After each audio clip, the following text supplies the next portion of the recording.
Muito bem. Vamos ao Dr. Ernesto. Qual é a sua compreensão face a estes dados? É simples. Se tu perceberes e olhar profundamente a questão da estratégia de desenvolvimento, tu vais perceber que fala-se muito faz-se uma radiografia do PIB, que é o Produto Interno Bruto. Ali faz-se uma radiografia de 2005 a 2015, onde nós tivemos uma das economias que mais crescia no mundo, que era por volta de 7%. Mas de 2015 até 2024, por aí, a nossa economia oscilava no crescimento de 3,8%, 4,2%, 5,2%, ia baixando, mas também não era um crescimento negativo. Mas, por mais que tu tenhas, a economia diz, por mais que tu tenhas um crescimento econômico sustentável, ou um crescimento econômico satisfatório, isso não significa necessariamente o crescimento também ou a saída de um grande número de pessoas da pobreza. É por isso que disse que o crescimento econômico não é o melhor indicador de desenvolvimento. O crescimento econômico, o que vai te mostrar? Vai te mostrar necessariamente isso que o Luciano acaba de dizer. Vais ter mais algumas pessoas ricas e uma grande franja da população cada vez mais pobres, porque o crescimento econômico não demonstra estas desigualdades. Tu vais ver uma economia que cresce a 7%, tem mais milionários, conforme disse, em contrapartida também estamos a ter mais pessoas pobres, o que se calhar, na minha opinião, e nós até apresentamos junto do Parlamento, essas questões foram públicas na quarta-feira ao próprio governo, é a questão, por exemplo, de qual realmente é o rendimento per capita do moçambicano, porque é este rendimento per capita que vai nos fazer, se calhar, nos permitir perceber o nível de pobreza em Moçambique e quais são as estratégias que o governo pode adotar. Está-se aqui a falar, por exemplo, de uma pobreza neste momento de 68,2% e que quer se reduzir para 27,9%. Mas se tu fores à Estratégia Nacional de Desenvolvimento, sobretudo na página 41, vais perceber que o governo, quando fala, por exemplo, da questão da pobreza, fala de 67% de pobreza de consumo. Então, são estas incongruências que vêm mesmo na própria estratégia de desenvolvimento, que nós começamos a perceber que, mesmo dentro do próprio documento, se tu estudares profundamente, há algumas incongruências. Ou seja, em suma, o que eu quero dizer é que realmente houve sim mais ricos em Moçambique. Mas por quê? Porque é a questão do desenvolvimento econômico que nós estamos a ter, que não mostra o fosso entre ricos e pobres. Tu podes ter um desenvolvimento econômico, que é isto que o governo mostra nessa sua estratégia, mas em contrapartida, este desenvolvimento econômico ou este indicador econômico não vai mostrar quantas pessoas estão cada vez mais pobres.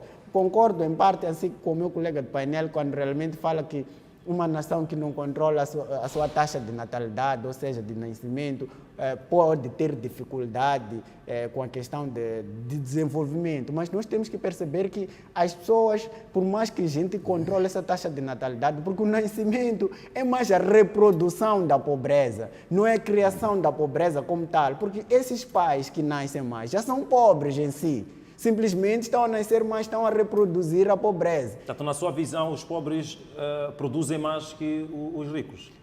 Eu acho que não seria necessariamente os pobres produzir mais do que os ricos, porque se tu fores a ver essa questão mesmo de taxa de natalidade, na China tentou se controlar, não era necessariamente porque eram os pobres ou os ricos. E o que eu quero dizer aqui é que o fato das pessoas estarem a reproduzir, nós não podemos ver como causa da pobreza, porque isso trata-se de uma consequência daquilo que é a própria pobreza. Porque um pai, muitas vezes, que não tem o que fazer, não tem emprego, não tem uma ocupação, a tendência realmente é de ficar em casa, porque quem tem ocupação não está mais preocupado com, se calhar, na reprodução em si. Nós precisamos de capitalizar o que nós temos.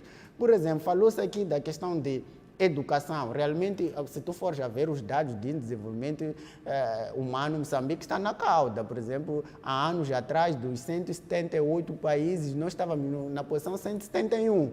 Ou seja, isto é gravíssimo. Nós estávamos nos 10 mais piores. Mas eu não vou muito aí. Vou, se calhar, nas pessoas que são formadas anos após ano. Por exemplo, temos uma estratégia de desenvolvimento, esta é a Estratégia Nacional de Desenvolvimento de 20 anos. E nós tivemos uma estratégia de 2015 a 2034 ou 35 de 20 anos, que se descontinuou. Por que se descontinuou? 10 anos depois entra o novo governo, descontinua esta mesma estratégia. E estamos a aprovar uma nova estratégia de 20 anos. O que nos garante que nos próximos 10 anos não vamos descontinuar? O que é que realmente está a falhar? Porque Portanto, em algum momento a estratégia de desenvolvimento transforma-se numa estratégia de um governo de um determinado mandato e não do Estado como tal.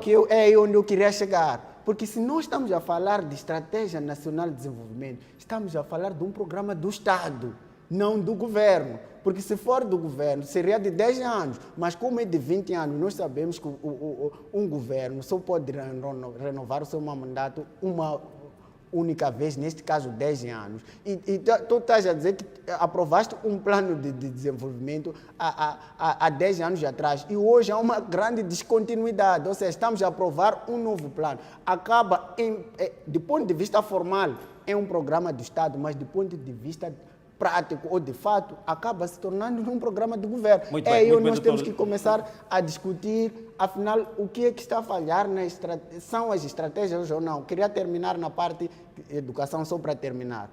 Falava-se realmente, porque nós temos muitos licenciados desempregados. Isto é um fato, porque se fosse a questão da pobreza, porque nós temos o analfabetismo, eu ia concordar sim com o meu colega, mas se nós conseguíssemos absorver a mão de obra qualificada que nós temos, mas nós não estamos a conseguir absorver a mão de obra qualificada que nós temos. Então, ou seja, não é taxativo afirmarmos que não temos mão de obra qualificada o suficiente para empregar as pessoas sim, ou para exatamente, porque temos muita gente formada sem emprego. Diríamos que este seria um problema se esta gente formada estivesse enquadrada, mas tu tens mais de 70%, 80% de pessoas formadas que não são enquadradas. Só para terminar, você vai ver que desde 2015 o Estado não está a contratar. Então é mais ou menos isso. Muito bem. Dr. Zita,